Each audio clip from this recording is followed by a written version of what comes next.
Pessoal, bom dia, saudações tricolores. Vamos falar ainda dessa questão do Nino, né? Daquele pênalti absurdo que não foi dado. Aliás, eu não vou nem focar nessa história do pênalti em si, né? Eu não preciso. Todo mundo, de uma maneira geral, sem exceção, aliás, tiveram algumas exceções sim, mas 99,9% de quem analisou, de quem comentou, de quem divulgou, é que foi pênalti sim, fomos garfados, fomos roubados, mais uma vez. E quero deixar claro aqui, eu ando reclamando de arbitragem contra o Fluminense, nas vitórias também. Tem os meus vídeos anteriores aí, mesmo em jogos que o Fluminense venceu, tem lá a minha reclamação sobre a arbitragem. Para não dizer que é chororô, né? Porque a gente reclama quando é prejudicado numa derrota, aí já vem todo mundo falando logo que a gente está chorando e tudo mais.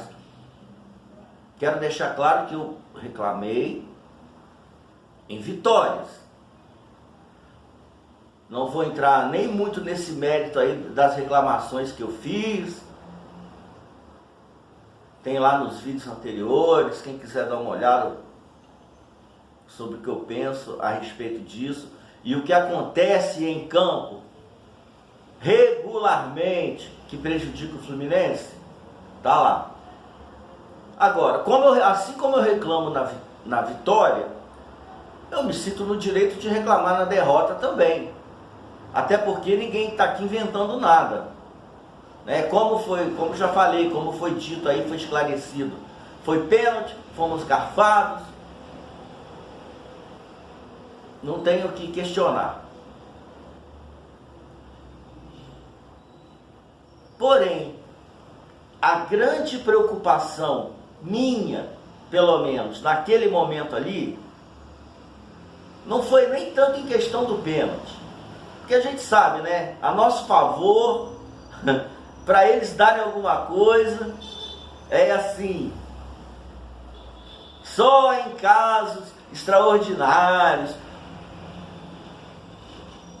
Assim, se for um lance totalmente indiscutível, apesar que esse foi indiscutível.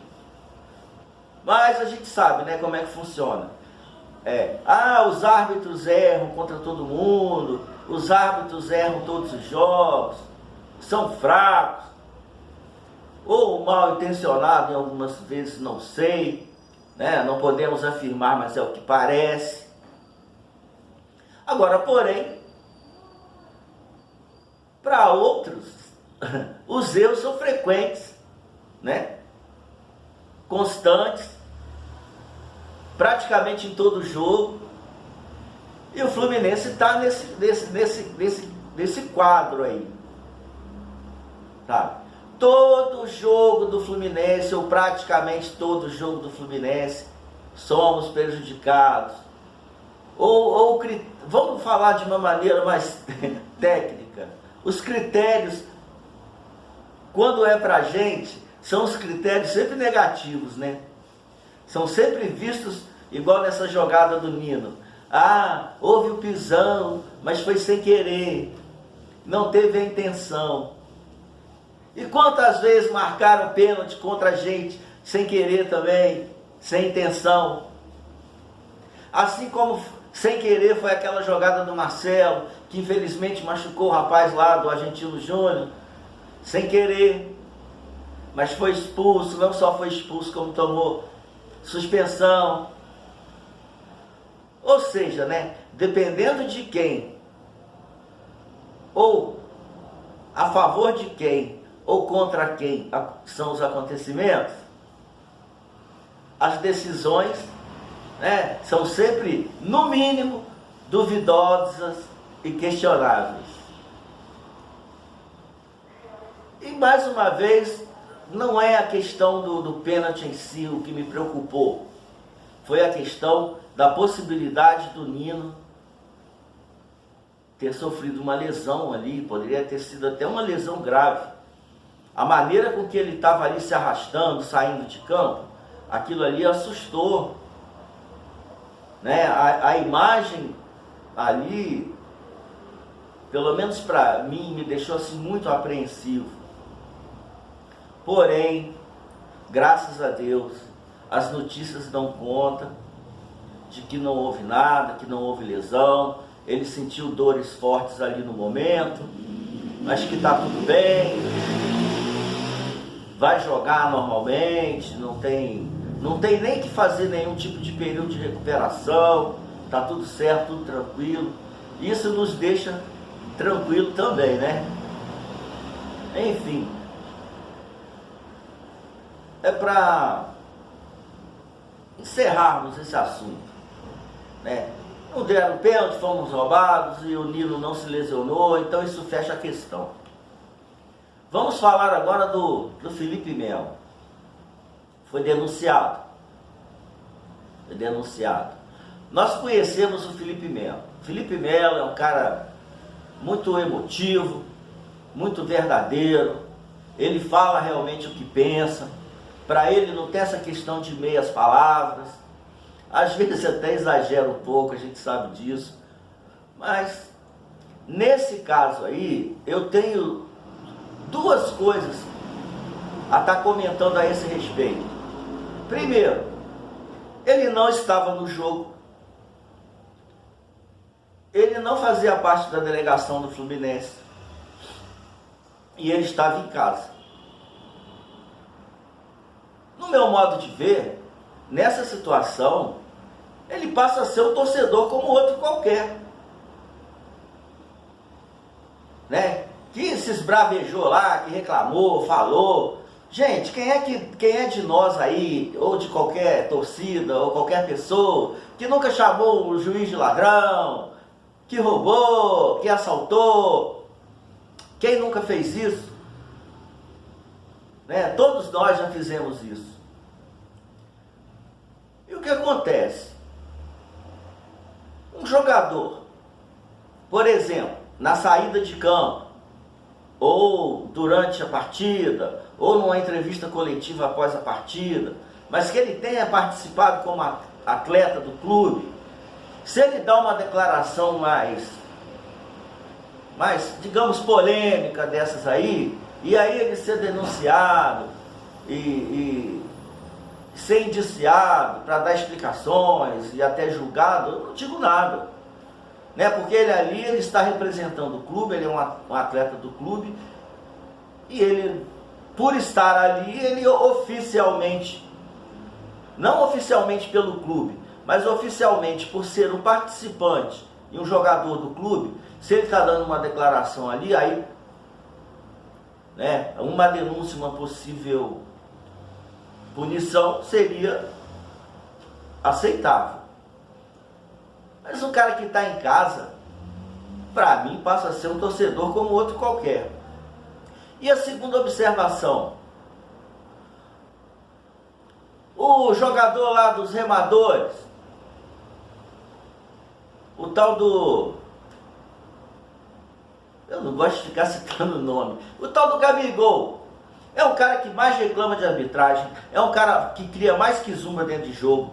Quantas vezes a gente já viu, inclusive dando entrevista depois do jogo, reclamando de arbitragem, falando que foram roubados, que foram isso, que foram aquilo. Vive aí na imprensa, dando declarações polêmicas sobre a arbitragem. E por que eu nunca vi ser denunciado? Ou seja, uns podem falar quando quiser, a hora que quiser, da maneira que quiser, que não acontece nada. Já outros, né, que não são protegidinhos,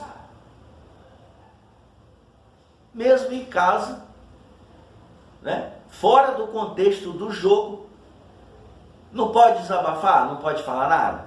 Um absurdo, né? Um absurdo. Ou seja, mais uma vez, existem critérios e critérios.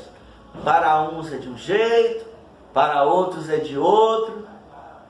Para uns a favorecimento, para outros a prejuízo.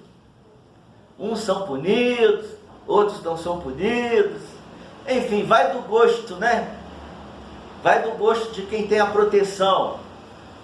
Proteção de mídia, proteção de arbitragem, que a gente já conhece e não é de hoje. Enfim. Vamos falar agora dessa questão do Maracanã. Gente, na minha opinião, isso é um desgaste desnecessário. Ah, o Fluminense e o Flamengo têm razão, porque administram o Maracanã e tem todo o direito ali de tomar as decisões no Maracanã. Sim, concordo. Porém, já ficou claro, e agora de novo, que não adianta. Não adianta. O Vasco solicita o estádio para um jogo, aí o Fluminense e o Flamengo batem pé, vão para a imprensa, reclamam, falam, aí isso gera um disse-me-disse danado, gera até bate-boca entre torcedores, vira uma confusão, às vezes as pessoas até trocam ofensas, sendo que, ao final das contas, a justiça sempre dá razão ao Vasco e libera para jogar no Maracanã, independente do posicionamento de Flamengo e Fluminense. Não é a primeira vez que isso acontece. Então eu acho o seguinte, o que há de ser feito, na minha visão, para evitar essa confusão toda, esse disse-me-disse todo, esse bate-boca todo, é os clubes sentarem, entrarem num acordo, né? Olha só, vai querer usar o Maracanã? Vou.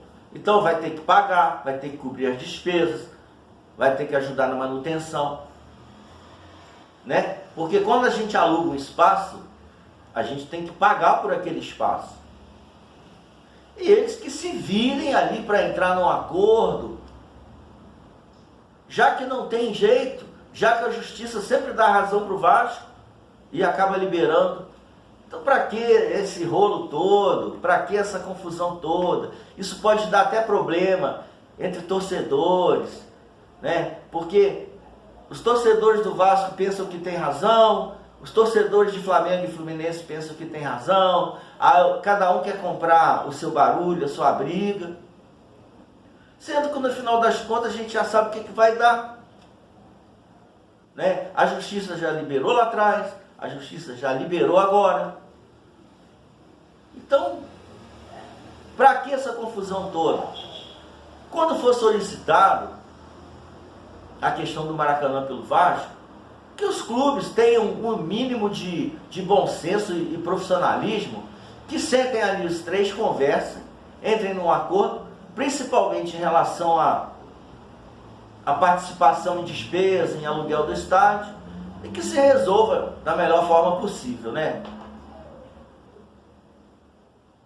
Repetindo, e para concluir, já que a justiça sempre concede um liminar para o Vasco, não adianta querer ficar brigando, batendo de frente e ficar com esses ataques dos dois lados, tanto de torcida quanto de dirigentes, sabe que isso não vai dar em nada mesmo, então é desnecessário. E vou encerrar falando de Paulo Henrique Ganso. Está na hora de ser barrado, Paulo Henrique Ganso? Na minha opinião, sim. Eu já venho falando disso há bastante tempo. Eu já venho falando disso, não é de hoje. Aliás, não só eu, né? Como várias e várias pessoas, vários comentaristas e aqui o pessoal que faz a cobertura do Fluminense nos canais, que ele não está bem. que ele está longe de ser aquele Paulo Henrique Ganso, né? Que a gente até pouco tempo atrás aí julgávamos indispensável para o bom rendimento do time. E não está, infelizmente não está.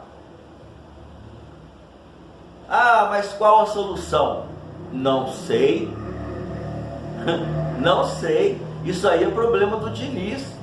Ele que encontra uma solução para isso. Isso daí, hoje em dia temos elenco e variações dentro do elenco que pode sim criar soluções para ele. Às vezes não com uma substituição direta. Tipo, sai Paulo Henrique Ganso, entra Léo Fernandes. Sai Paulo Henrique Ganso, entra Daniel. Às vezes pode ser que não seja essa substituição simples e direta assim. Talvez seja uma substituição que possa até levar a uma mudança de esquema, da maneira do time jogar. Agora, não cabe a nós, cabe ao Fernando Diniz encontrar essa solução. E cabe ao Fernando Diniz também aceitar que ele não está num bom momento. E nós sabemos, futebol é momento. Assim como eu falo do John Kennedy também. O momento do John Kennedy é excelente. Então, isso tem que ser pensado de uma maneira mais efetiva, se ele não tem que ser titular ali ao lado do Cano. Mas também isso cabe ao técnico. Nós, como torcedores e até de certa forma analistas, nós expomos a nossa opinião, aquilo que observamos. Agora, as soluções têm que ser encontradas pelo técnico, sem teimosia, né? Porque a gente sabe como é que funciona. Não é só o Diniz não, gente. A maioria dos técnicos são teimosos. Eles têm lá as convicções deles, e mesmo que eles se deem muito mal, eles preferem morrer abraçado com essa convicção do que promover uma mudança, tanto no esquema quanto na escalação, para melhorar o time e adequar melhor o time para um melhor jogo naquele momento. Então é isso aí. Mais um vídeo para a gente estar, botando aqui nossas ideias, os nossos pensamentos, tudo aquilo que a gente possa estar falando. Não para que isso vá fazer que mude alguma coisa lá dentro do clube. Mas não, é um papo aqui entre nós, torcedores. E por falar nisso, deixe aí as opiniões, deixe aí os comentários. Não sou dono da verdade. Aqui no canal todo mundo pode discordar, todo mundo pode pensar diferente, desde que seja com uma educação. Isso eu tenho, é uma coisa que eu tenho que estar aqui até agradecendo, viu? Os comentários, mesmo aqueles que discordam de mim no canal, são sempre muito tranquilos, educados e são muito bem-vindos. Os que concordam comigo e aqueles que não concordam comigo. Inclusive eu tive comentários aí no meu canal de adversários que fizeram comentário com todo respeito. E beleza, são bem-vindos também, ficam lá. A gente só bloqueia, a gente só ignora pessoas que vêm com ofensas. E graças a Deus, este não tem sido o caso aqui no meu canal. Beleza? Então é isso. Vitória Fluminense, vamos em frente e até breve.